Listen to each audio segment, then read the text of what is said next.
पंडित जी, शीघ्र प्रसूति गृह में चलिए। हमारा कुलदीपक आ गया। अपने ज्ञान और शौर्य से हमारे परिवार की परंपरा को आगे बढ़ाएगा। चलिए पंडित जी। इतनी भयभीत क्यों हो?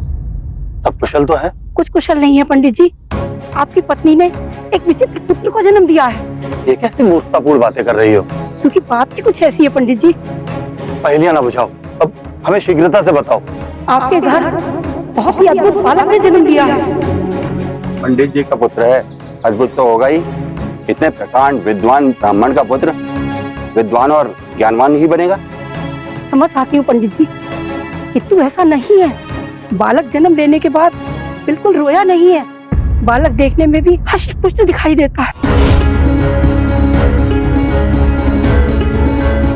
उसके मुख में पूरे 32 दांत हैं। ऐसा कैसे संभव है? जन्म के समय मनुष्य की संतान दंतविहीन होती है। ये शुभ संकेत नहीं है। सबसे प्रमुख बात यह है कि जब बच्चा पैदा हुआ तो प्रसूति गृह में शंख की ध्वनि सुनाई देने लगी, जिसे सुनकर सारी दासियां घबरा गईं। क्षमा प्रार्थी हूँ पंडित जी, किंतु इतना अवश्य कहूंगी, प्रसूति कर्म करते हुए मैं वृद्ध हो गई हूँ।